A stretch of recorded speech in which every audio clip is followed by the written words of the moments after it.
Like, it's fine. I'm not broken. I function exactly as a Gabby, and I do my best to know myself so that I can communicate my needs and how I operate with other people. I find it important for me personally to be able to tell people what I need. Welcome to Normalizing Non-Monogamy, the podcast where we interview incredible people from across the entire spectrum of non-monogamy to hear their fascinating stories.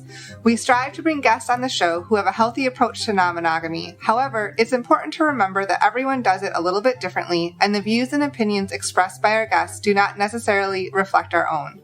Additionally, we produce this show for entertainment purposes only. Please be aware that we aren't doctors or therapists. Consult a medical professional for anything regarding your health that you might learn about on the show. Enjoy! Welcome to episode 205. We're Finn and Emma, and guess what? It's Monday! Monday bonus episode. Are you going to keep saying Monday? I was just going to let it echo. Monday. It's like a monster truck rally announcement. Right? It's Monday, and we have a bonus episode today with Gabby. We have a powerful discussion with her around navigating relationships with multiple mental health diagnoses, as well as an incredible conversation around boundaries. Yeah, a huge amount of gratitude goes out to Gabby for reaching out to us, wanting to come on the show and share her story and her openness and vulnerability around the diagnosis she has and how she navigates relationships is just incredible. And as you hear at the end, that her whole mission is really just let other people know they're not alone and give them a resource. And so she even includes her email in the show notes, and it is open for people to reach out to her. And just, a huge amount of thank yous goes out to her for that. So thank you, Gabby. Yes, thank you so much. And as you'll see at the end of the episode here, she also says that she wants to share more about her journey in non-monogamy, and so we wanted to give her that opportunity as well. So you'll see on Wednesday we have Gabby part 2. She comes back and discusses more of her journey. Yeah, and as she kind of mentions, like, the whole hope was to have a little bit of a lighter conversation, and not that this conversation is super heavy, because as you'll see, she is very upbeat and fun to talk to, but the topics are a little heavier, and Wednesday is a little more of just her story and all of that. So we're super excited about this week and the conversations we have with her. So you are in for a treat. Yes, listen today and come back on Wednesday and continue listening. Yeah, before we jump in, we have a couple of quick announcements. As usual, we'll keep them short this week because we can. We'll try. So the first one is a huge thank you to everyone in the Patreon community for your support and for helping us build an awesome, sex-positive, open-minded, supportive community. It's been huge for us this last 2 years since we started it. And we've got the dates on our website and on the Patreon website for November for the Q&A, for the men's call, for the women's call, and for any other stuff we have going on for the Patreon community. You can head to our website, normalizingnonmonogamy.com, click on the Patreon tab, and you can learn more about what all of this is and how to join the community and find the links. Yes. The other upcoming events that we're super excited about are our meet and greets. We have a virtual meet and greet coming up tomorrow. That is Tuesday, October 26th from 9 to 11 p.m. Eastern. These are open to anyone. You do not have to be a Patreon member to join. If you've never joined a virtual meet and greet before, we highly recommend you coming to check it out. Actually, if you've joined, we want you to come check it out as well. But these events are awesome. You get an opportunity to get into small breakout rooms and chat with a lot of different people, and we have people joining from all over the world. So come check it out. If you aren't able to make it this week, don't worry. We will have more meet and greets, virtual meet and greets coming up in November. To sign up for the meet and greet, head over to our website, normalizingnonmonogamy.com, click on the community events tab at the top, and you'll see a link there for virtual meet and greets. We would love to see you there. We're super excited about it. We have fun with these every month, and actually we're going to start doing 2 a month starting in November, going through the winter. So stay tuned for that. And we'll see you tomorrow. Yes. We also have an in-person meet and greet coming up this week, Wednesday, October 27th in St. Petersburg, Florida. We would love to come meet you, have you come meet us, to meet you in person. Join us on Wednesday night if you're in Florida.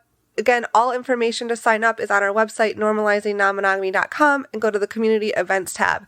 This is our last in-person meet and greet for the fall, but don't worry, we will have more coming next year. We're working on figuring all of that out, so stay tuned. More announcements coming soon. Yes, and we are super excited for that. We're going to be at an awesome LGBTQ plus owned bar in St. Petersburg, and we're super excited about it. Yes. And we've got a bunch of people signed up already, and we're excited. Yeah. Did I mention we're excited? We're excited. Along those same lines, if you're getting back out into the real world and meeting people, we would love for you to join us in being awesome sexual health advocates. The way that Emma and I do this is we get tested regularly for STIs, and the way that we do that is we use our favorite service, stdcheck.com. We've used a lot of different services over the years, and we found this one to be our favorite. Yes. We've been using it the last few years. It's fantastic. It's super simple. It's discreet, and it's affordable at only $130 for a 10-panel test when you use the links on our website and save $10. Yes. Also, using those links supports the show. They're an affiliate partner of ours. And so we would be just grateful to you if you use the links, support the show, and support the community by knowing your status and talking about your sexual health and sexual health strategies. Sure. With the people that you meet, because that's how we normalize this. Right. To find links to stdcheck.com, you can click on the links in your podcast player or go to our website, normalizingnonmonogamy.com, and click on the resources button.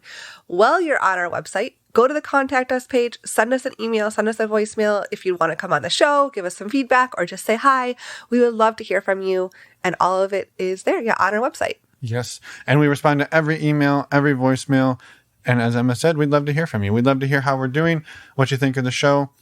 And of course, we'd love to have you come on and share your story. And with that, let's go talk to Gabby. Welcome to the show, Gabby. We're excited to have you here.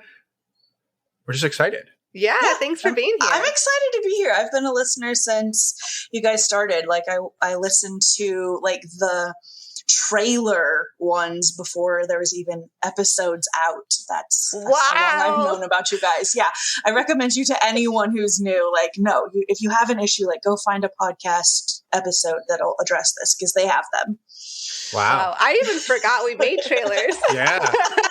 How did you even find the trailer? Now I'm curious. So I listen to a lot of podcasts because I used to work in a warehouse and wear earphones, and I listen to a lot of BDSM, non-monogamy, Tristan Taormino, Dan Savage, the usual. So then periodically when I was caught up with those, I would just Google like new non-monogamy podcasts, and it popped up and there was trailers, and I was like, well, it's just getting started. I can get in, not have to catch back episodes. So. And you waited 200 episodes. You just wanted to make sure we were actually gonna stick around. It's more about me than you. All right. Yeah, I didn't feel like I had enough experience or cool stories compared to the rest of your guests. So yeah, the standard, it's not you, it's me. I hear you. Yeah. I mean, I continued listening, creeping from the sidelines. It's fine. Perfect. Well, we're happy you finally joined us. For anybody who's not familiar with Gabby, do you mind introducing yourself? And then we'll jump into the stories. You said at the beginning before we hit record that you've got tons of them, and we're excited to hear all of them. Yes. So I'm Gabby. That is my chosen name, not my birth name. Pronouns are she, her, hers. I am 37, married, identify as a relationship anarchist, super artsy, bounce from, art project to art project, and have been non-monogamous for 10 years. And that's looked different across the span of the 10 years. So yeah, navigating non-monogamy while being someone with multiple mental health diagnoses has been interesting, to say the least. Yeah. Well, we're excited to dig into everything. Yes. I was wondering if we could start, I guess, 10 years ago. 10 years ago, or even a little bit before that. How did you learn about non-monogamy in the first place? So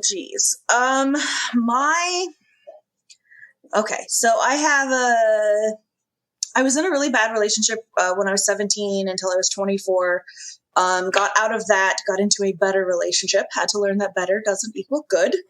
But while I was in that relationship, I had a friend who was in an open relationship, and it was a very toxic open relationship. It was, they got pregnant in high school, stayed together for the kids. Neither one of them actually wanted to be with the other. So just like a really toxic setup. But the idea itself fascinated me because I understood why someone might want, to have another outlet for relieving stress, especially as like a parent or, someone who had the care needs that I did as someone with mental illness, like putting all of my struggles on one person and asking them to be my support system seemed a little tedious and unmanageable. So when that relationship ended, the next person I was with, we had a sexually open relationship. And I didn't even know the term polyamory at that point. So it was just, you're allowed to do whatever you want to do. I'm allowed to do it. And I didn't really act on it. I have still have a lot of trauma issues surrounding sexual trauma that I experienced in my first relationship and in childhood. So even having that open relationship, it was more in name only and in the ability to do things if I wanted to, which was very freeing. As someone who'd been in very controlling relationships, having the ability to navigate and not feel like I was committing emotional infidelity or even physical infidelity because I really like to cuddle. It's like, what is the line of like how much physical contact is cheating? Not being there was pretty fantastic. Yeah. So then, that particular person I was with for another 6 years, and probably about halfway through it, I stumbled across the term polyamory I was helping a friend set up a bisexual, I forgot that in my intro, I'm bisexual too. And I was helping a friend set up a bisexual support group at the local LGBT center. We were doing introductions. Maybe I should slow down. And one of the women there introduced herself and she said, polyamorous and open. And I was like, I get the open part, but what is that other word that you attached to it? So after some research, my partner and I at the time, transitioned to a more polyamorous structure. And like, I had another partner for a while. Yeah. So that's how that went down. So that's how you first kind of learned about it. Yeah. It was, and that was probably about 7 or 8 years ago that I transitioned to the more, instead of it just being sexually open, like it was like all the possibilities were on the table. Like I could interact with people more authentically and didn't have to worry about arbitrary boundaries set by my other relationship. Like it was more about communicating in a moment or communicating like feelings right this minute, as opposed to like rigid relationship structures. Mm-hmm. Right. Yeah. So just a really quick recap. It sounds like you were introduced to non-monogamy from like watching or some friends that were in a toxic non-monogamous relationship. Yes. And but you learned about it then, and then you met someone and you were in an open relationship, but it was more just the label at first. And it was then a theoretical open relationship. Yes. But then that same relationship transitioned to a sexual open relationship, or was that your next relationship? When I discovered the term polyamory, I had another partner at the time that was both a sexual and romantic interest. And we slept in the same bed and cuddled together, and it was great. Yeah. All and the then fun stuff. Went down the polyamory route. Cool. Awesome. Yeah. And so when you started actually in enacting this rather than it was in theory, how did it look and how did it go? Oh boy. So the partner I was with at the time, so this particular partner is trans, was not out at the time. So I'm going to use they as a pronoun to describe it, because at the time, like was a lesbian relationship, but it isn't because he is he. So they were a little hesitant at first because, of course, you get emotions involved and like they wanted that reserved for them. And, after explaining that, part of the reason that I enjoyed having an open relationship was being able to form other support systems that suited the support systems I needed for my mental health. As someone, I have multiple diagnoses, bipolar, borderline personality disorder, PTSD, and ADHD. So I require a lot of structure and a lot of support that just, I don't want to put that on one caregiver. And so like the sexual aspects were like, yeah, like that sounds like fun, but it still doesn't suit what I need out of an open relationship, which is more the emotional support sides of it. Right. So, I'm pretty sure we spent 2 weeks in bed talking and crying because, that's how these things go. And we worked through it and, things got better from there. Mm-hmm. Yeah. So you're able to go down that route after like talking through it and reassuring each other and learning from each other and all of that. Yeah. So they didn't really have any interest in dating anyone else at the time. And it wasn't for another year that they actually ended up back with a former partner of theirs as well. So it was a little lopsided, but I think overall, it was relief for them that I had someone else to support and it didn't fall entirely to them, that they could like take a step back and say like, I need to take care of myself for a while. Can you please go talk to so-and-so about this right now? Like, are they available? So that was helpful. Right. Right. Are you comfortable sharing a little more about like what, like the multiple diagnosis you shared what they were. Are you comfortable sharing like what that looks like in like a practical sense? Yeah, I'm fine with talking about any of it. The trauma, any of it. So for me, so borderline personality disorder in particular is the touchy one as it applies to non-monogamy and stuff, because it is, how do I describe it? Sorry, you might have to cut out a bit here while I find words. You're good. It is, I like to refer to it as the emotional equivalent of PTSD, because most people understand PTSD, right? Like you have a trigger, you have an unreasonable response to this trigger that other people don't understand. Well, it's the emotional equivalent. So severe paranoias of rejection, abandonment, very strong, unreasonable emotional responses to what would seem to be very small stimuli. And it's most often rooted in not bonding with your caretaker parent. So you don't have that initial structure of how relationships are supposed to work. So yeah, as it applies to non-monogamy, like, the insecurity that comes with, your partner being excited about being with someone else or, that sort of thing. And then I have the bipolar, which the depressed side of it, most people understand depression at this point. It's fairly well talked about, thank goodness. That can be a burden, but the flip side is that the mania causes erratic behavior and impulsive behaviors, and can oftentimes become confrontational or how do I put this? It can become confrontational or careless, I guess is the word I'm looking for. So you don't have a lot of the emotional energy that you usually would. And at 37, I'm much better at managing all of that and like making sure I have the proper medications and everything. But, I haven't always. And this science has evolved over the last 10 years dramatically.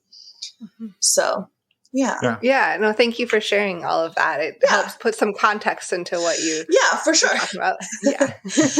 Yeah, I appreciate it for sure. And so you laid in bed for 2 weeks crying with your partner. because we really did. I felt so evil. No judgment. So then you come out on the other side of the 2 weeks and you're open, you're polyamorous. Yeah. Then what happens?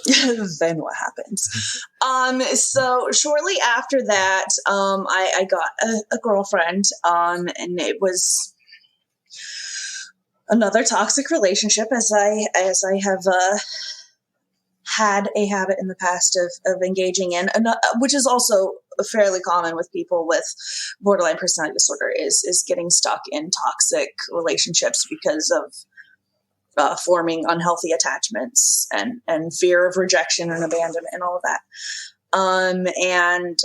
So then I wasn't sure for a while that I wanted another partner. I'm like, okay, like, let's just go back to like the way it was before. I'm not really sure that, I want to deal with, I have a healthy partner now. And like, I thought I was over this toxic, repeat of relationships, and clearly I'm not. So yeah. So then I moved, and somebody that helped me moved. I ended up getting myself back in another not good situation. And it cost me the original partner I was with. It drove a big wedge, and yeah, we're still friends. Him and I are still really good friends. I actually talked to him today. So it didn't drive enough of a wedge that we didn't talk anymore, but, and that relationship had kind of reached a like more platonic partners, spot anyways. And that was just the final straw for it. So then I was with someone for 3 years who, while they knew that I identified as non-monogamous, they did not. And anytime the conversation came up, because originally they're like, okay, like, let's give it like 6 months of monogamy so we can establish our relationship and I can feel secure. And then we'll open it up and you can do whatever you want. And then after the 6 months, it was just give me a couple more months, just for 3 years. And, yeah. And then, I ended up having a really bad mental health episode and seeking external support because I wasn't getting it at home, and cheating. Oh no. And then I realized that I had become a person that I didn't like because, I was staying somewhere that I was comfortable because, it was the status quo. And that I needed to make some big changes for my life. And that's almost 5 years ago, right at 5 years ago. So yeah. And then things have gotten way better since then. Don't worry. No more sad stories. It's okay. I mean, part of these interviews are to tell your story, all of them, all of it. No more toxic relationships after that. We're all good. Well, Gabby got healthy ones. Good. Well, and so you were in this relationship, like you said, you had said, I identify as non-monogamous, and they kept extending the deadline. Yeah. And you said, well, like you said, you cheated, right? I did. You said, well, fuck your deadlines. Not that this was the right thing to do, but you basically went outside of that. And yeah, I think it's really interesting that, again, I'm not condoning it, but I find it fascinating that like you put it out there, and then when you're confined, you're not able to do that. And that's hard. I imagine it was hard on you as well. Not that you were necessarily the victim of this, but like you were being forced into something you didn't want to do as well. Yeah. So that's one of the major issues I've struggled with the mental health stuff, is the ability to set and enforce my boundaries. So when you struggle with things like severe, fears of rejection and abandonment, like anything that might cause someone to push you away, like boundaries, becomes like just a terrifying like fear. So being able to be assertive and state my needs and enforce my boundaries was not something I was good at. And they were very emotionally manipulative because they knew this about me. So yeah, it was a rough time, and got out. So pretty much as soon as I cheated, like literally 2 days later, I was like, I'm moving out. Like, I can't do this anymore. I don't like the person I have become. Like, this isn't even about you. Like, I don't like the person that I have become because of this situation. And they pulled the whole, we can have an open relationship. You can be with both of us. And I attempted it for like a month and a half. And then I was just like, no, this isn't working because you're still trying to manipulate me.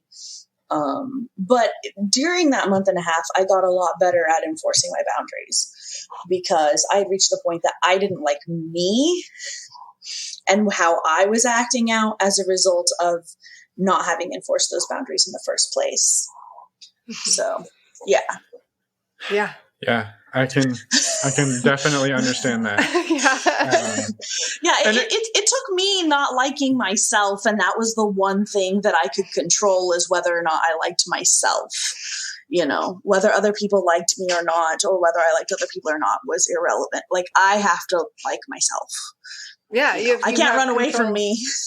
Right, you have control over yourself, and when you realize that you don't like yourself anymore, you got to make changes to figure that out. Yeah, for sure. Well, thank you for sharing all that. I mean, that's difficult, right? That's a difficult thing to go through, but it sounds like that was sort of your breaking point where you come out the other end a different person in some ways. Mm-hmm. I did. Yeah. I did. And so how has that looked since then for you? Yeah, you said the last 5 years have been much better. How has that been? The person that I had used for an external support and ended up cheating with and then being with is who I'm married to now. So we started it off open from the get-go.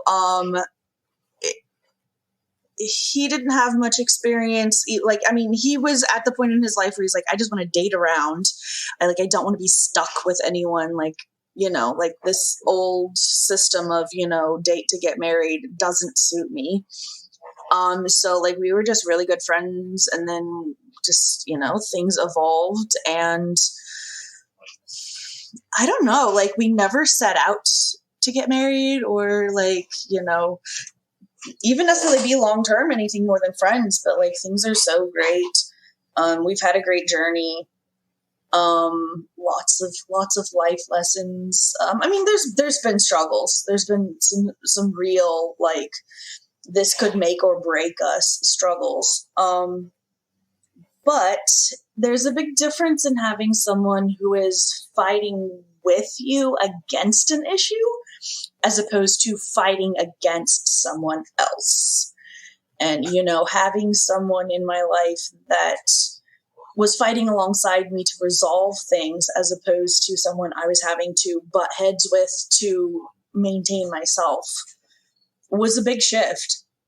And it was actually very terrifying because I'd never had this. And I was like, well, this has got to be a fluke, right? Every person I've ever encountered, has tried to manipulate me to fit in their little box. And, what's the catch here? When are you going to shift and start trying to tell me what to be? And it was never that way. The feedback was always, this action that you're taking doesn't support the person you told me you want to be. So either you need to let me know that has changed, or maybe you should look at this action, which is so validating, for one, that they're listening and paying attention to me, and two, that's a much healthier way to grow. Then I can't fight you, right? You're just saying hey, that don't match, so yeah. The last 5 years have been great. Yeah. What does you said you've been open the whole time. Do you two practice more of a polyamorous style of relationship? I just identify as non-monogamous most of the time if people ask me. As far as the theologies of non-monogamy, as I like to call them. Relationship anarchy is probably closest to my style. I say I'm non-monogamous and I practice swinging and polyamory. They're two activities that I engage in, and like my relationships are anywhere from like my husband and I having fun with another couple to like, you know, dates and people that I'm highly attached to that I use as an emotional support system, as well as, you know, potential sexual funds. Mm-hmm. Yeah. Mm-hmm. Yeah. And back to you talking about with the borderline personality disorder, you struggling with like fear of abandonment and rejection and those things. How do you square those up in a healthy way with non-monogamy, right? Because maybe even if it's just a swinging thing, like those relationships may only last a night, right? Or maybe it's a week, and then they're like, you know, we decided we're not a good match. And I could see how that could trigger that pretty easily. And it has the more casual stuff hasn't been an issue. My long-term partner is the one that has had to deal with most of it. Anytime he's been interested in someone else. And I have developed a system, and actually I share this system with anyone, regardless of mental illness or not. And it's, if I'm feeling a particular way and I feel like I need to act on this feeling, it's like a 3-part like breakdown. So I decide what my needs are, and my needs have to be centered around me, not the other person. Right. So most often my need is to maintain my integrity and not allow myself to be walked all over, and just be authentic to myself, right? So this can't be like, I need this particular person to do this thing for me. Like that can't be a need. Wants can be, I want my partner to spend more time with me. I want my partner to do this thing. You know what I mean? Like then the wants can come into play, and then you set your boundaries, and your boundaries can be around your own actions, the same as other people. So like I can say, if I start to feel jealous or insecure, I am not going to disrupt his date. Right. That is my boundary, right? Like I'm not going to interfere with something he has going on. We will discuss it when he gets home. So yeah, that system has worked pretty well for me, because it allows me to rationalize what's actually going on and what I actually need, as opposed to just running with the feeling of fear. Mm-hmm. Right. And so just to recap, you said that your 3-part process, identifying your needs in that moment. Well, first acknowledging the emotion that you're feeling. Yeah. Identifying your needs in that moment, identifying your wants in that moment, and then setting your boundaries and sticking to them. Correct. Yeah. And like I said, my boundaries can be, they can be like things that I refuse to allow other people to do to me, or they can be like boundaries for my own actions. Mm-hmm. Like I refuse to act in this manner towards, you know, someone. Yeah. And thank you for I don't say correct me, but your point of that fear of abandonment and rejection, definitely the example that you gave, right? If your husband is all of a sudden, let's say, falling in love with somebody else, mm-hmm. that's probably a lot more powerful than a couple you went on a date with decided you guys weren't a good match after dinner. Right. Like that's a much harder. Yeah. Like, I'm just like, like, I mean, it stinks. And like, I feel a little bit of rejection, but like I don't have much invested, you know, like, oh, that stinks. Somebody didn't like me. But yeah, like, so to give an example of the breakdown I was giving, I tend to get very intimidated by people that I admire. Right. So like, if I think somebody's really awesome, like it's really hard to be like, there's no red flags. Like this person has like all of my strengths and none of my weaknesses, and like, why? So like that situation, when it happens, and it has happened multiple times, right? Like, they're really amazing people, and my husband is really lucky, and he's met quite a few of them and interacted with them on some way, shape, or form. And, you know, and I want that for him, right? Like I want all the healthy, happy people he can possibly fit into his life. So like, my breakdown will be like, what are my needs? Well, for one, my need is to feel safe and secure, right? Like I have a need to feel safe and secure, but he doesn't have to be the one to fulfill that. That's something I need to fulfill for myself. I have a need to not interfere with his life in a way that causes him to have less, right? So like, that is very important to me, to not take away from his experiences and his relationships. So then what do I want? I want to feel safe. So maybe I can ask for some reassurance. I want to feel equal to other people. So like maybe I will go interact with this person, right? Like usually just by default, the way we operate is we meet people in a group, and I am an extreme extrovert. Like everybody's my best friend. So usually I'll just be like, oh, you're going to go see this person? Like I should see if she wants to go get coffee. Because for me, humanizing the other person instead of like, you know, they're perfect and I am not. And like being able to say like, okay, like I have things figured out that they're still struggling with. And they have things that I'm still struggling with figured out. Like we can teach each other some stuff. Like this isn't just going to benefit him. It's going to benefit me also. But then like setting boundaries of like, I'm not going to act out, you know, like I'm not going to make him feel guilty for caring about other people. I'm not going to, try to limit his interactions with other people. And then maybe having boundaries of like, I'm not going to let other people disrespect me either, you know, which hasn't happened. Like most people nowadays don't. I don't keep those kind of people around very long. Thank goodness. But I have had to set those boundaries. Like he's had some friends that were from previous spots in his life where he might have been a little less than healthy, that like I was like, you know, I don't care that you're friends with them, but like I don't trust them, and you know, I'm not going to be around that energy. So yeah. Well, thank you for that. One thing that I was just curious on, when you say like one of your boundaries is you don't want your emotions to get away from you to where you start impacting him in a negative way or having this. That's an amazing boundary to have in theory. How do you do it when you start to like, cause if you're, it's so easy to spiral. Yeah. If you're flipped, like it is. how the hell do you do it? Especially with the borderline personality disorder, because one of the common symptoms is what they call splitting, which, the common trope is, I hate you, please don't leave me.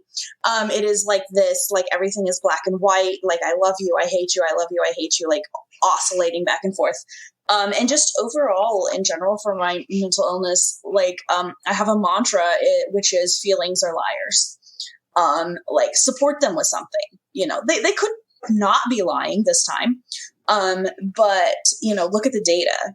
You know, like him and I have been together for 5 years. We've been through some really tough spots on multiple fronts, you know, and he's always had my back, and he's always, you know, shown that he cared. So like the data is there that like, maybe I'm overreacting, you know?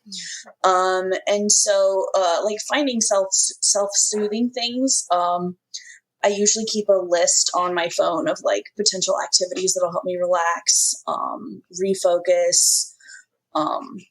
So that's usually how I try to handle it. I wouldn't say that I'm always successful. Well, not even close. I mean, we're human, not right? Even close. Yeah. Usually my idea of success is like waiting until he goes to sleep and then crying all night and then having him say, babe, I would have held you all night and helped you work through this if you had just trusted me. Like, but I did. But my boundary was not to let it interrupt your life. And he's like, that's not interrupting my life. Like, that's what I'm here for, is to show you all this love and support. You forgot your need of feeling safe and secure here, and you could have asked for this. Dang it. Like, still don't got it right. Yeah, but I think like that's super powerful that you share that, right? Because I imagine there's people listening who are like, well, damn, she's got it perfect. And oh gosh, no. And like you're like all of us, right? You're on this journey to just do the best you damn can, right? And yeah. My thing is like, I just assume that we're all bumbling around to the best of our ability trying to get it right. And a thing that I always, because people always ask the question, like, what's one thing you would tell someone that's new? And I'm like, always assume that whoever you're interacting with, I don't care if it's a friend, family member, partner, metamor, your worst enemy. Never go into a discussion assuming the other person is ill-intended. You can always change your mind later, but confirmation bias going into something when you've already decided they are not having your best interest and are out to cause you harm is not going to help resolution. So like having to like manually override my neural pathways that tell me that everyone is out to cause harm is a challenge. But that's when like, you know, like, okay, like I'm going to assume that they're just a human bumbling around, same as I am. And they didn't actually mean me harm. It just happened. Yeah. You know? Right. So even, cause it's really easy when you have mental illness to put all the blame on yourself as well. You're like, well, it's just my mental illness. Like I'm just overreacting. And sometimes it's not. And that's why it was hard to enforce my own boundaries, is because if I'm accepting all of the blame all the time because I'm overreacting, then how can I say you're in the wrong? Like we need to resolve this. So assuming that you have a right to your own emotions and that the other person was not maliciously intended is real helpful. And a struggle still. Oh, Very yeah. much a struggle. Like I can say all these things and then I'm like thinking of like the last month, like, oh geez, I've had so many breakdowns. I shouldn't even be talking right now. But the fact that you're willing to like come on and say all of that and then also like admit, hey, like I've had all these breakdowns. I'm trying my best here and I'm trying to navigate this, and you recognize all of these things about yourself, and like that's a major step. Like that we're all just trying to do the best we can. Well, and you know, and I can track, like it's funny because like, well, one of us will start beating ourselves up and I'll be like, yeah, but like, look at where we started 5 years ago. Look at where we were a year ago. Like, man, we've both gotten so much better at utilizing these tools that we knew existed and, you know, crafting them to meet our own needs, more and more every day, you know, like I learn more every day about how to deal with myself. Yeah. Well, and I don't want to like just focus the whole episode on this, but something you've said a few times was sharing kind of how you got into this with your husband was like you wanted somebody that wasn't just a fuck buddy. You wanted to be able to sort of, you didn't say burden, but spread the emotional burden, find emotional support. Yeah, the emotional the labor around. Yeah.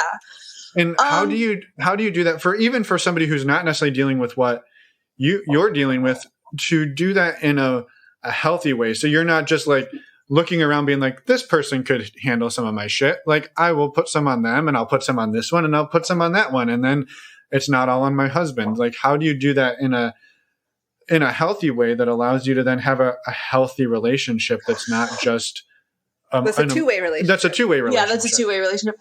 I think that learning to identify how you function when you're in a state of stress. So I figured this out pretty quickly. My husband is a fixer. And I am one of those, the meme that goes around, this is where you're going to sit down and cry about it, or you're going to get up and do something about it. And the meme is, well, first of all, I'm going to do both. That's me. I need to get my feels out. I need to feel sorry for myself. I need to feel like the world sucks and I need to cry, and then I'll get up and do something about it.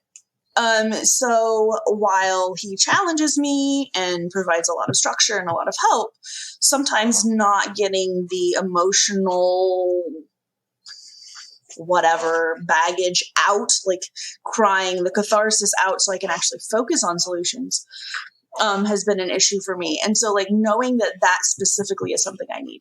So I need someone whose first response to me being under stress and freaking out is going to be like, oh, let me give you a hug. It'll be okay. Like, you've got this, like, just cry about it and then we'll work on it. People tend to fall in one or the other camp. And so like having that balance of like, yeah, I do need him for solutions and, you know, a second set of eyes and, you know, the more rational, you know, this is what needs to be done. These are the steps we need to take, kind of things. I also need somebody who's just going to be like, it's okay, Gabby. So I think that especially if you're intentionally building a support system, knowing what you need from those support systems and what they potentially have to offer that is instinctive to them, right? So that they get the feel goods from helping you in the way that feels authentic to them, and you get the support that you need. Because asking my husband to not fix things immediately and sit there and cuddle with me, like, he's just going to get fidgety. He's just going to fidget because he already is like spinning wheels of how to fix everything. Quit looking at me, Emma. Yeah, I may be married to one of those fixers. They're real handy. Like they are. You have a lot of amazing qualities, but sometimes you can't fix things. Some things cannot be fixed with all the easily, love in my heart. Especially. Yeah. So that's why, like, having a diverse support system, like different viewpoints, different nurturing types, because being a fixer is a nurturing type. But it's not necessarily the first step of nurturing that I need when I feel overwhelmed or panicked. And when you are able to communicate this in a healthy way, I imagine that allows you then to give your gifts back into the relationship rather than just taking. Correct. Yeah. So also part of that is like asking them what I contribute that they need, right?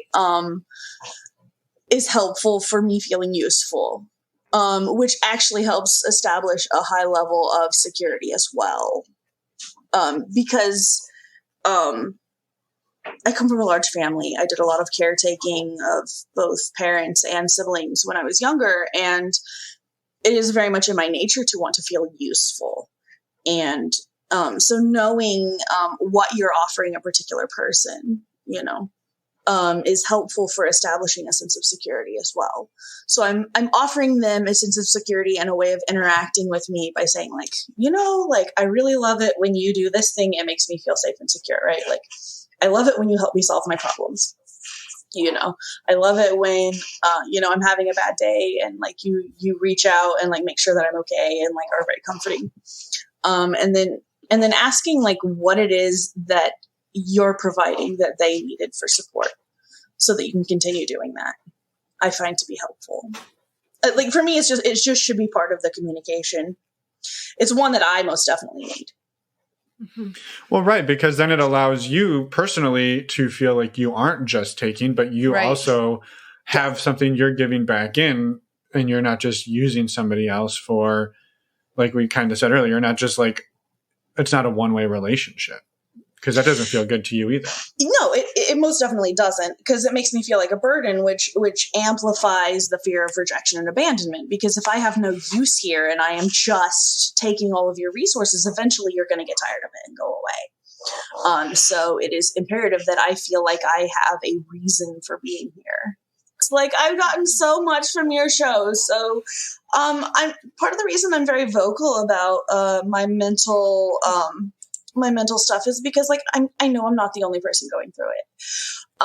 And if there is any bit of my struggle and like my moments of self-loathing and self-hatred and me having to learn to love myself and learn to appreciate what I offer the world, that I can like show the broken pieces to someone else and they can make some use out of it. Like, like that's the thing. Like, yeah. Well, and I can't so admire your, I guess, courage to be so vocal about everything, because I mean, as we know in this, like in the world, in this country, in the world too, like especially mental health issues just are not talked about the way that they should be, and just honesty about that they exist and that how to navigate things and strategies, and that you're going to probably fuck things up, but like that's part of being human. But talking about it and being vocal about it at least helps people not feel as alone in trying to figure these things out. I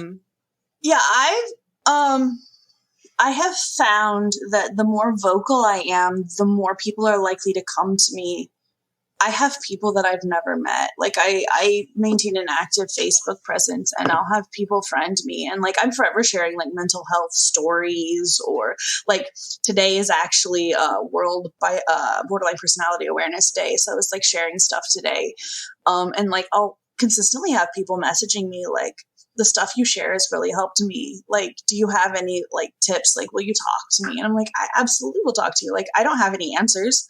I have a toolbox that I've developed over 20 years of, I mean, I was lucky. I was diagnosed at 17. I've spent over half of my life developing all of these tools, but like, I know people that are diagnosed in their 30s and 40s that like are like, I've screwed up so much of my life because I didn't realize this is why I was acting in these patterns, and this is why I was, and, you know, and like just the feeling of guilt and regret and stuff that they go through, and it sucks. Yeah. It sucks. Yeah. The mental health stigma really does suck. Like I said, like depression now, like people understand it, but like things like ADHD and borderline personality disorder and bipolar come with so much stigma, and we're just people bumbling around like everybody else with brains that function in a different manner. Like it's fine. I'm not broken. I function exactly as a Gabby, you know, and I do my best to know myself so that I can communicate my needs and how I operate with other people. I find it important for me personally to be able to tell people what I need. And this doesn't even just apply to relationships, like working regular jobs. I currently run my own business, but like if I do go in the work sector, like the first thing I do is sit down with my managers and be like, I struggle with anxiety, and if I come to you and say I'm having a panic attack, this is what I need from you, right? Like, don't ask me what's wrong. I don't have an answer for you. Ask what you can do to help. Like, so like enabling people to help you, because it can be a hopeless feeling when you're watching someone struggle with it and you don't have any tools to help them. So a lot of people that come and ask me questions are struggling with, you know, friends or, children, parents, siblings, that have just gotten diagnosed. And they're like, I don't even know where to start supporting them, you know, like I want them to feel loved, but especially with the borderline personality disorder, like it's so hard, you know, like our childhood neural pathways that were developed have taught us that people are unreliable and will abandon us, and we're not going to get our needs met. And so we have to isolate and protect ourselves. So, you know, it's really hard to unlearn those behaviors. And you can never completely unlearn them. It's hard to let them get overgrown a bit, so that's not your go-to anymore. You know, at the very least, like create new like tripwires that feed it different information. So yeah. Well, thank you for that. And I think one of the things that like I would love to circle back on is you have gone on to, like you said, Gabby found some healthy relationships. Yes. So you've gone on to, let's say, be successful at this, at least since roughly 5-6 years ago, right? And so, like, when you're sharing or when you're meeting somebody new, because I imagine there's people out there who are relating to what you're saying and being like, well, I'm fucked. Like, I'm never going to meet anybody because as soon as I tell them this thing, they're going to be out the door before I can even, you know, finish my sentence. So how do you go about like talking about that with people? And then like, just where, like, are you finding people on Tinder or Field or just out in the world? Like, how do you do this in a way that has been so successful for you? So it's only been successful for me very recently. Like I've dabbled several times and then things like fall apart pretty quickly. For like, not even because of my mental health, but I was going to say, that's not unique to you. That's just polyamory in general, right? They have something going on in their life, or like things just didn't work out or whatever. I found a group of people that was already like very integrated, and Gabby integrated pretty well. Yay! There's like 5 in this group of varying, like, I always say, because people are always like, what are you looking for? And I'm like, well, I'm not looking for a job position filled, it's not like I'm looking for something in particular. So my response to that is always, I'm looking for friends, preferably with a high level of sexual tension that I'm free to explore. But the friends part is the most important. The friends part is the most important to me, because that's the basis of where I'm going to get my support from. I just prefer to meet people in real life. I'm an extrovert. I've never met a stranger in my life. My friends always joke when we walk in a bar that like our group's going to triple by the time we leave. Most of my social groups, I am the organizer and I am the common denominator. I had a thought and I was going to say it and now I forgot. That's okay. It's okay.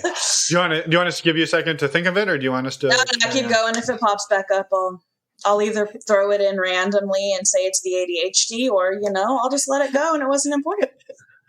Perfect.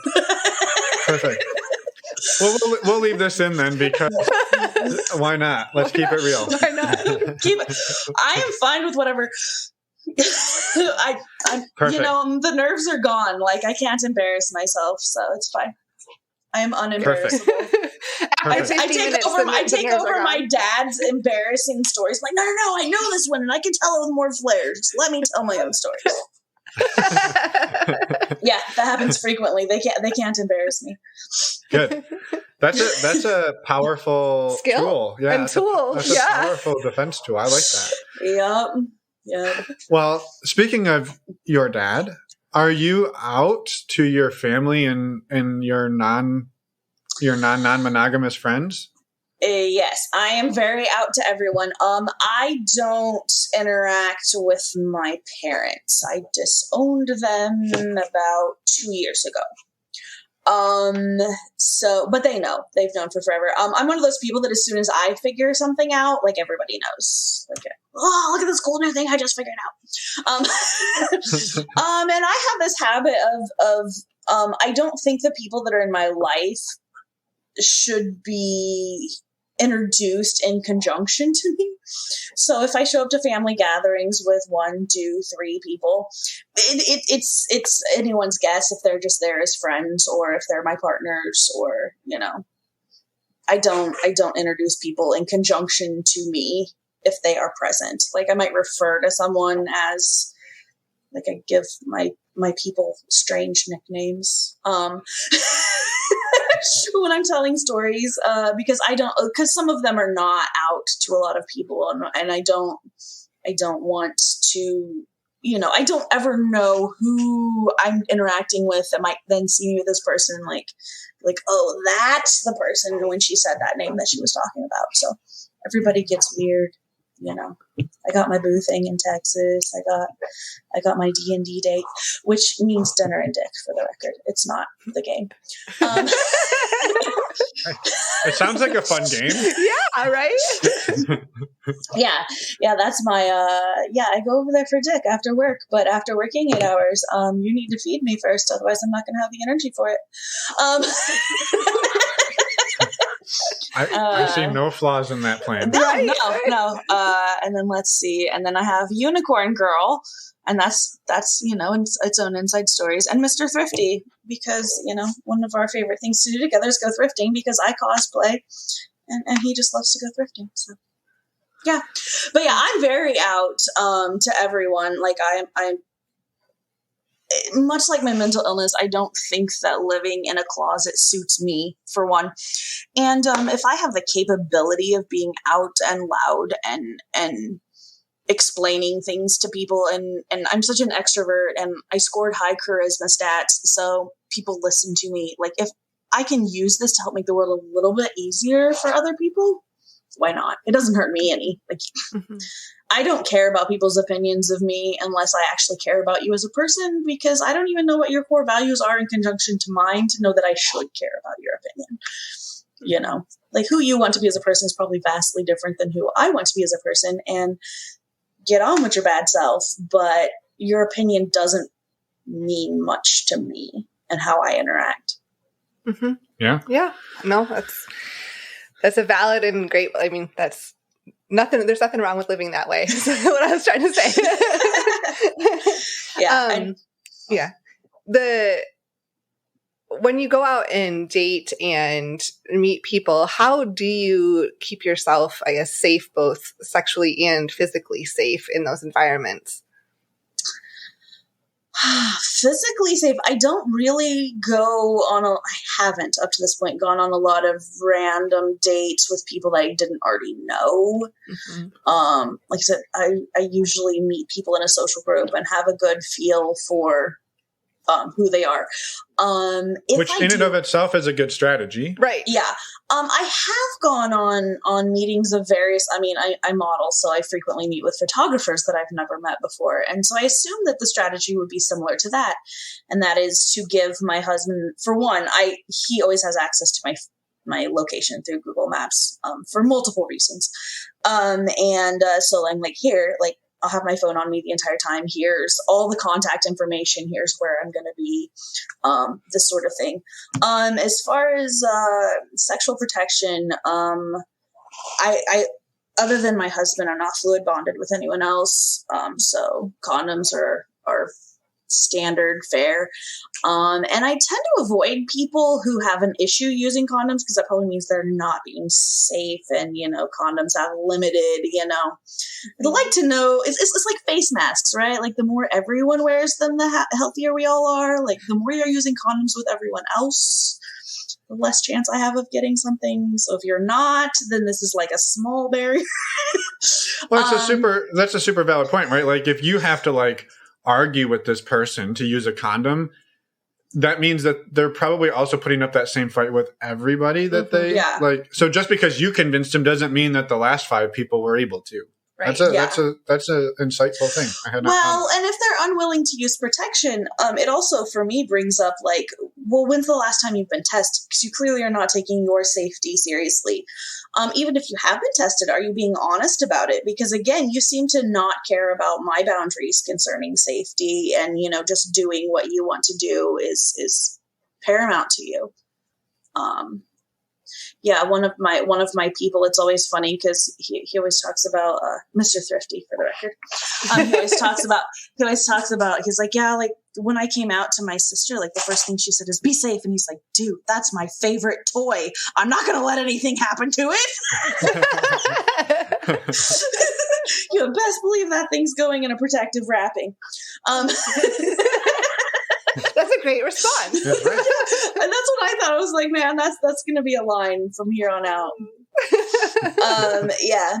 And now it's on a podcast. And now it's on a podcast. He'll be pleased. He's waiting for my interview to come out so he can listen to it. Fair enough. Well, we will do our best. Mm-hmm. So, I think you said you've started from the beginning, and you told us unrecorded, but I'm going to call you out that you haven't listened to all of them, just that you started from the beginning. We're not hurt by that. Nevertheless. I try to go back and listen to old ones, but at this point, I've listened to some of them multiple times, and I'm sure I'm missing some of them. No, you're good. Right. We're not offended. My build-up was to, about the blooper question then. So one would hope that you came with at least one blooper to share with us tonight. I don't know that it's a blooper. I don't know bloopers. Shucks. I mean, once I had someone try to come on my face and they shot it up my nose. That was probably the most unpleasant blooper ever. Which though is somebody's kink, right? I'm sure it is. Just surprised you in the moment. And they're going, that's not funny. That's my thing, man. Oh God. So probably the funniest thing that's ever happened to me. I don't have any like crazy like big stories because, you know, I don't know. I haven't had a lot of like group interactions. That's on my bucket list. I actually have a big swinger club trip with a whole bunch of friends planned, and we got an Airbnb with a hot tub and a swimming pool. And one of the rooms conveniently has 4 queen beds. And we're like, so did they know that we were planning an orgy, or Yeah. How Right? how did they know this? Yeah. So, no, probably the funniest thing that ever happened to me is, oh geez. I said I couldn't tell any embarrassing stories about myself. This is probably the most embarrassing story ever. We're delighted. I'm ready. I had an orgasm and I farted at the same time and vibrated the person's balls. And then they said, well, thank goodness I have mud flaps.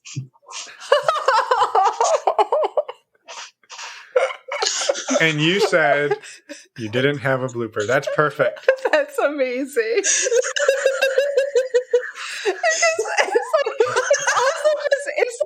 It's so human. That's It's so human. Like, Yeah. right?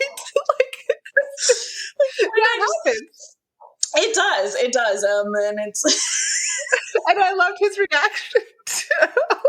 thank goodness I have mud flaps. Like, oh, thank goodness. Like, it's funny because, like, it's now, like, for me, like, a little more like, oh, God, did I really do that? Now than it was in the moment. Because in the moment, I'm like, oh, that was funny. Oh, God, this is not the kind of story that, you know, classy women, I've never attempted to be classy in my life, but this is not a story that classy women tell. Well, you want to know how many women out there and people in general, not just women, people in general that's happened to? Oh, yeah. A lot, I'm sure a lot. But yeah. I'm feeling obligated to join in this blooper. Okay. Oh, yeah. Tell. Because I have a funnier, not funnier, and maybe an equally funny response to this happening. So it happened to me. I was the one who committed the party foul, and I felt horrible. And I was talking to her afterwards. Like, It wasn't me. It wasn't Emma. A couple of hours later, and I was like, I was still feeling bad. I was like, I'm so sorry. And she's like, well, you know, I almost did it back just so you weren't alone.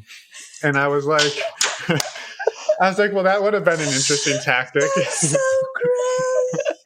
That's so great. But nevertheless, I was alone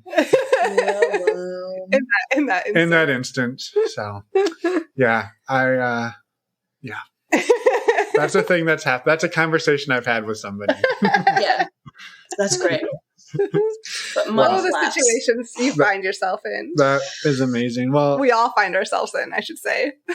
yeah, I think a couple of things. One, wanted to give you the opportunity to share anything we haven't talked about. I know we've talked about a lot of amazing, powerful things, and we wanted to give you the opportunity to share anything we didn't. But before we did, I wanted to maybe give one sort of disclaimer here. Okay.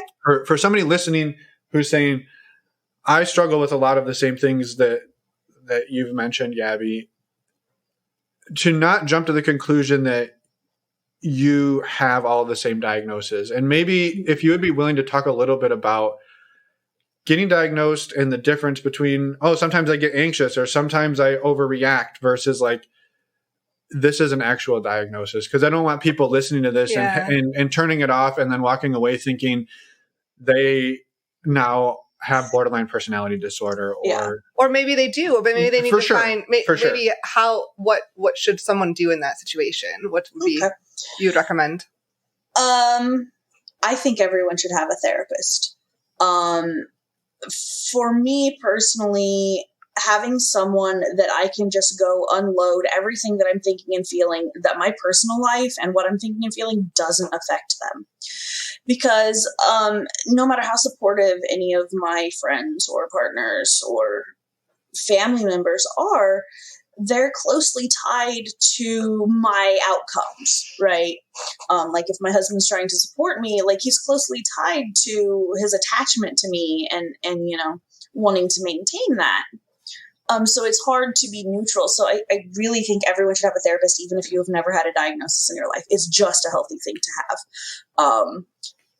The world is stressful, and like having an external viewpoint, especially someone with experience and the education, to walk you through things and teach you some new tools. It doesn't matter if you're like the most mentally healthy person there's still a high level of benefit to that.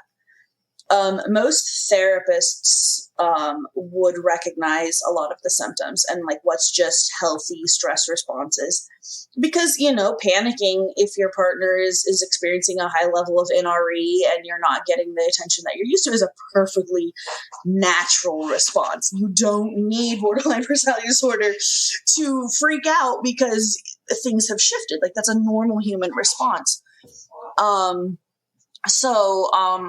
Like when I'm talking about the symptoms, I'm talking about like panic attacks that are so bad that I feel like I'm choking on my own pulse and like something is grabbing me by the neck, and like severe physiological symptoms, vomiting, like all kinds of stuff. Just stress response to something small, right? Like really small. Never self-diagnose. For one, diagnoses are a mixed bag. A lot of people, especially with the stigma, find a diagnosis to be limiting, and then they think that they should behave in specific ways. So especially if you're self-diagnosing without someone helping you with the tools to cope with things, you really are just locking yourself into a set of expected behaviors, which is going to limit your growth dramatically. I think professional help is the best way to go about it. I know you guys usually talk about resources, so I'm probably getting ahead of myself, but there's currently a book available that's really helpful for people that are struggling with attachment issues, and it's called Polysecure. I don't know if you guys, Yes. I say it's a really good book. We're actually in the middle of reading it. It's so good. So I had seen attachment theory and none of it explained it as well as she did. And then not only was she explaining the overall attachment theory, she was explaining it in a non-monogamous context as well. And about how like you can have different attachment styles with different people, that makes a lot of sense to me. Whereas like I have 5 years of rapport with my husband, like we have a 5-year relationship, like somebody that I've been in a relationship with like 6 months a year and, meets different needs that might be more sensitive or something. Like if they're the nurturing factor and then like I feel a pullback, it might be more devastating or cause me to want to push away or get clingy. So, I think that professional help is always good. And I'm not saying that everyone should, immediately go start getting medications. And, I think therapy is probably the best thing to start with, hands down. Well, I appreciate that and the resource because it's a fantastic book, and just thank you for covering that a little bit, because that was one thing I wanted to make sure that people didn't turn this off and everybody now thinks that this is them, that they have all these diagnoses. Right. Yeah, that's always the struggle that I have with sharing things is I'm like, I don't want people self-diagnosing, because then you're getting what I view as the benefit of like being able to work through things without the resources to actually work through things. Right.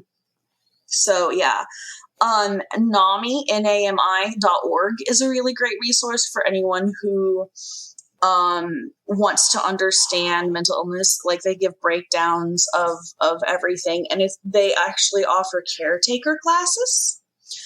So for people that are struggling with family members or things, they're a huge resource. It's the one that I use, like, if I have someone that's like, well, I don't understand what this means. And I'm like, I've tried using my own words and it's not working. Here, read this. And it usually helps people understand a lot better because they do a really good job of breaking everything down. And they have a lot of good resources there. Awesome. Well, we'll definitely put links to all of this in the show notes. And thank you again for all of that. Is there anything else that you wanted to share before did you have something else? Well, yeah, no, I exactly that question, because I think I'm almost feeling like we just spent the whole time focusing on this. And I don't want that to be necessarily your experience talking with us. Like, I know that is a part of your story, but that is not who Gabby is. And so I don't want you. That's only a small part. Right? I have a big personality. Like, it's important for me to talk about it, especially in this context, because I think there's not enough conversation about it. But no, it is not even close to my identity at all. Like, it's a puzzle piece of the Gabs. Yeah. Well, I guess we will maybe leave the ball in your court. Would you like to talk more about the rest of Gabby now, or should we do Gabby part 2 and 3 and 4? Let's do a Gabby part 2. Sometimes talking about the more serious things, it's hard for me to then switch modes into, other parts of Gabby. So, yeah, perfect. Yes, well, that makes sense. I think we're very grateful for your vulnerability and your transparency. Is there anything that you like? Emma's question that you do want to talk about before we let you get along with your evening tonight? Not necessarily. I hope everybody just gets to experience all of the beautiful things. Yeah, and go ahead. I was gonna say, well, yeah, thank you so much for everything again. I can't wait for Gabby part 2. We'll come back and do more of that. And we so appreciate you being, like Finn said, vulnerable and transparent about everything. We hope that this is a wonderful resource, helpful resource for people out there. And excited again for part 2. Yeah. And, I think you guys put contact info, like my email is open for anyone who has any questions or needs any support. Like I have gotten really good at enforcing my boundaries around what types of support I can offer so that I am not negatively affected by it. So absolutely. If people need resources or just need somebody to talk to, okay. Perfect. Absolutely. Well, we will put that in the show notes, and everyone just heard you say it. So thank you for that. That is hugely generous. And thank you again for coming on and for everything tonight. It's been amazing. Yeah. Have a wonderful rest of your night. All right. Thank you.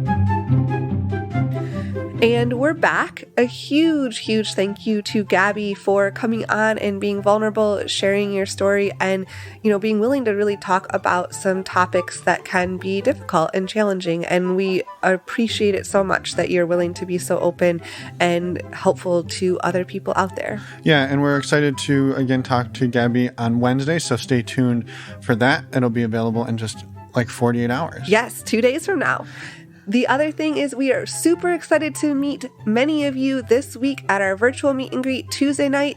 That's the 26th, or at our St. Petersburg, Florida meet and greet on Wednesday night, the 27th. We'd love to meet all of you, and we can't wait. Yeah, ways to sign up again are on our website, normalizingnonmonogamy.com. Click on the community events tab, and you'll figure it out from there. We believe that you are smart enough to make that happen. And with that, we will see you all in just a couple of days for the second part of Gabby's conversation with us. Yeah, we're excited. Bye, everyone. Thanks for listening.